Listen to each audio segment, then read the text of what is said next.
ഭായിമാർ പോയപ്പോൾ കേരളം ഏതാണ്ട് പക്ഷാഘാതം ബാധിച്ചതുപോലെയായി.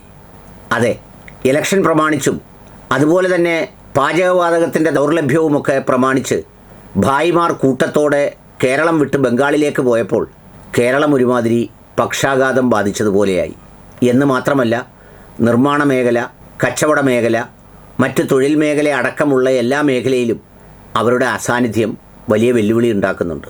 സത്യത്തിൽ അവരെല്ലാം കൂടി കൂട്ടത്തോടെ നാട്ടിലേക്കുള്ള കർവാപ്പസി പോലൊക്കെ മടങ്ങിപ്പോയാൽ നമ്മുടെ കേരളത്തിൻ്റെ ഉൽപ്പാദനക്ഷമതാ യന്ത്രത്തിൻ്റെ സൂചി നേരെ 6.5 അടിച്ചു കിടക്കുന്ന സ്ഥിതിയിലാണ്. ആ അപകടത്തെക്കുറിച്ച് കേരളം എത്രമേൽ ചിന്തിക്കുന്നുണ്ടെന്നും ഇവരുടെ എൻഗേജ്മെൻറ്റ് എത്ര വ്യവസ്ഥാപിതമായ രീതിയിലാണ് നടത്തിക്കൊണ്ടു പോകുന്നതെന്നുമൊക്കെയുള്ള ആശങ്കകൾ ഈ സന്ദർഭത്തിൽ പ്രത്യേകമായി ഓർക്കേണ്ടതുണ്ട്. കേരളത്തിൽ ഏതാണ്ട് 2000 മുതൽ ആരംഭിച്ചെങ്കിലും 2005 ഒക്കെ ആയതോടുകൂടി ഈ സഹോദര സംസ്ഥാനങ്ങളിൽ നിന്ന് തൊഴിലാളികളായ ഒരുപാട് മനുഷ്യരെത്താൻ തുടങ്ങി. ആദ്യമൊക്കെ ഇവർ പാചകം ചെയ്യുന്നതും ഇവർ പണിയെടുക്കുന്നതുമൊക്കെ വലിയ വൃത്തിയും വെടിപ്പും വിയർപ്പിൻ്റെ സൂക്കേടുമുള്ള മലയാളികൾക്ക് വലിയ അസ്വസ്ഥതയായിരുന്നു. എന്നാൽ കേരളത്തിലെ സമഗ്ര മേഖലകളിലേക്കും ഇവർ നിറഞ്ഞു കഴിഞ്ഞപ്പോൾ പിന്നെ ഇവരില്ലാതെ കാര്യങ്ങൾ മുന്നോട്ട് കൊണ്ടുപോകാനാവാത്ത സ്ഥിതിയിലെത്തി. മലയാളികളിൽ നല്ലൊരു ശതമാനം പേർ വസ്തുപോക്കർമാരാവുകയും വെള്ളക്കോളർ ജോലികളിലേക്കും മറ്റുമൊക്കെ തിരിഞ്ഞ് ബ്രോക്കർ പണിയൊക്കെ ചെയ്ത് കുറഞ്ഞ സമയം കൊണ്ട് കൂടുതൽ നേടുന്ന ലക്ഷ്യത്തിലേക്ക് പോയപ്പോൾ ചെറിയ സമയം കൊണ്ട് കുറച്ച് കാര്യങ്ങളെങ്കിലും നടന്നു പോകുന്ന തൊഴിലുകളെല്ലാം ഇവർ കൈയടക്കി. കാശുണ്ടായാൽ എല്ലാമാകും എന്ന ഒരു ധാരണ പലപ്പോഴും അസ്ഥാനത്താണെന്ന് തെളിയിക്കുന്നതായിരുന്നു പിന്നീടുള്ള കാഴ്ച.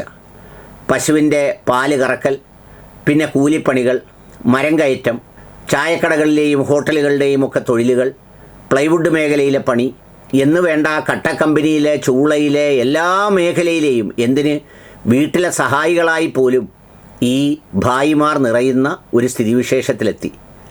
ആദ്യമൊക്കെ ഇവരെയും കൊണ്ടുവരുന്ന ബ്രോക്കർമാരായി മലയാളികൾ മാറി. കൂട്ടത്തോടെ അവരെ കൊണ്ടുവരിക, എവിടെയെങ്കിലും കന്നുകാലി കെട്ടിടം പോലെ ഒരെണ്ണം കെട്ടി അതിൽ താമസിപ്പിക്കുക, അവരുടെ വീതം അടിച്ച് ജീവിക്കുക എന്നതൊക്കെയായിരുന്നു തുടക്കമെങ്കിലും ക്രമേണ കളം പഠിച്ചതോടുകൂടി അവർ ഇത്തരം ബ്രോക്കർമാരെ ഒഴിവാക്കി നേർക്ക് നേരെ എംപ്ലോയർമാരുമായി ബന്ധപ്പെടുന്ന ഒരു സ്ഥിതിവിശേഷം ഉണ്ടായി. ഇപ്പോൾ അവർക്ക് കൂലിയും കാര്യങ്ങളുമൊക്കെ നന്നായി അറിയാം. അത് തൊഴിൽ വകുപ്പ് പഠിപ്പിച്ചു കൊടുത്തതൊന്നുമല്ല. അടുത്ത കടയിലെ ജീവനക്കാർ അല്ലെങ്കിൽ അതിൻ്റെ മുതലാളി ഇപ്പുറത്തെ കടയിൽ നിൽക്കുന്നവനെ പഠിപ്പിച്ചതാണ്. ഇത്രയൊന്നുമല്ല, ഇത്രയൊക്കെ കിട്ടും എന്ന് പറഞ്ഞ് അങ്ങനെ പരസ്പരം മലയാളികൾ അങ്ങോട്ടും ഇങ്ങോട്ടും ഈ ശത്രുവിൻ്റെ കട നോക്കി പഠിപ്പിച്ച് ഇപ്പോൾ ഭായിമാരെല്ലാം നല്ല ബോധമുള്ളവരും തുകയൊക്കെ ചോദിച്ചു വാങ്ങിക്കാൻ കഴിവുള്ളവരുമായി മാറി.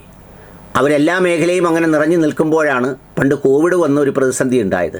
കോവിഡ് വന്നപ്പോൾ ഉണ്ടായിരുന്നൊരവസ്ഥ എല്ലാം അങ്ങ് നിശ്ചലമാകുന്നൊരു സ്ഥിതിയായിരുന്നു. എന്നാൽ ഇപ്പോഴത്തെ സ്ഥിതി അങ്ങനെയല്ല. ഇപ്പോൾ 2 കാര്യങ്ങൾ കൊണ്ടാണ് ഭായിമാർ കളം വിട്ടിരിക്കുന്നത്. അതിലേറ്റവും പ്രധാനപ്പെട്ട കാരണങ്ങളിലൊന്ന് പശ്ചിമ ബംഗാളിലെ തിരഞ്ഞെടുപ്പാണ്. ഈ തിരഞ്ഞെടുപ്പുമായി ബന്ധപ്പെട്ട് മുൻപത്തെ പോലെയല്ല, തീപ്പൊരി മത്സരമാണ് അവിടെ നടക്കുന്നത്. 2 പേരും വോട്ടിനൊക്കെ യഥേഷ്ടം തുക നൽകും. ചിലപ്പോൾ ഇവിടെ പണിക്ക് നിൽക്കുന്ന കാശ് 10 ദിവസം സ്വന്തം നാട്ടിൽ നിന്ന് പണിയെടുത്താൽ കിട്ടുന്നൊരു സ്ഥിതിവിശേഷം വരും. ഏത് പണി? ബൂത്തുകൾ കയറുന്ന പണി, വീടുകൾ കയറുന്ന പണി. ആ പണി മലയാളികളും ഗംഭീരമായി നടത്തിയ ഒരു കാലം അങ്ങോട്ട് കഴിഞ്ഞതേ ഉള്ളൂ. പിന്നെ അതുകൂടാതെ ഭായിമാർക്ക് സംഭവിച്ച മറ്റൊരു പ്രശ്നം, ഈ പാചകവാതകത്തിൻ്റെ ദൗർലഭ്യം വന്നതോടുകൂടി അവർ കഴിക്കുന്നത് അരിയും ഈ ചോളവോ പയറോ അല്ലെങ്കിൽ പരിപ്പോ ഒക്കെ ആണെങ്കിൽ പോലും അത് വയ്ക്കാനും കഴിക്കാനുമുള്ള സംവിധാനങ്ങളില്ലാതായി. ഹോട്ടലുകൾ പ്രതിസന്ധിയിലായി. ചെറിയ അവർ ആഹാരം കഴിച്ചിരുന്ന കടകളൊക്കെ അടച്ചു പൂട്ടിയതോടുകൂടി അവർ കൂട്ടത്തോടെ അങ്ങ് സ്വന്തം നാട്ടിലേക്ക് പോയി. അങ്ങനെ പോയതോടുകൂടി നമ്മുടെ നിർമ്മാണ മേഖലയും കടയും കച്ചവട മേഖലകളുമൊക്കെ ഗണ്യമായ പ്രതിസന്ധിയിലൂടെയാണ് ഇപ്പോൾ കടന്നു പോകുന്നത്. എന്നുവെച്ചാൽ പണ്ട് ഭാര്യമാരില്ലാത്ത വീടുകൾ എന്ന് പറയുന്നത് പോലെ ഭായിമാരില്ലാത്ത തൊഴിൽ മേഖലകളിൽ വലിയ ശൂന്യതയാണ് അനുഭവപ്പെട്ടുകൊണ്ടിരിക്കുന്നത്. നാട്ടിലെങ്ങും ഒരാളിനെയും വിളിച്ചാൽ പണിക്കൊന്നും കിട്ടില്ല.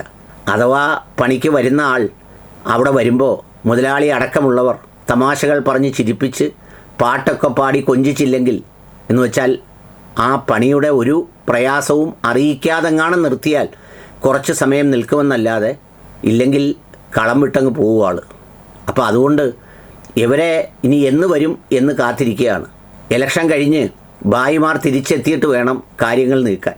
അതുകൊണ്ട് പല ഹോട്ടലുകളിലും ഇപ്പോൾ രാവിലെ ബിരിയാണി, ഉച്ചയ്ക്ക് ബിരിയാണി, വൈകിട്ട് ബിരിയാണി എന്ന സ്ഥിതിയിലേക്കെത്തി.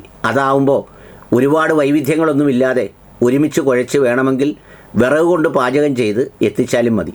വൈവിധ്യങ്ങളൊക്കെയും കഴിയുന്നൊരു സ്ഥിതിവിശേഷം വന്നു. എന്തായാലും ബുദ്ധിമാന്മാരും മിടുക്കരും വിദ്യാഭ്യാസമുള്ളവരുമായ മലയാളികൾ ഇടയ്ക്കിടെ അവരെ സാമൂഹ്യ വിരുദ്ധരാണ്, നാട് കടത്തണം എന്നൊക്കെ പറഞ്ഞ് ചീത്ത വിളിക്കുമെങ്കിലും ഭായിമാർ പോയതോടുകൂടി ഈ പറഞ്ഞതുപോലെ അവരെ നോക്കി കാത്തിരിക്കുകയാണ്, മഴ കാത്തിരിക്കുന്ന വേഴാമ്പലിനെ പോലെ.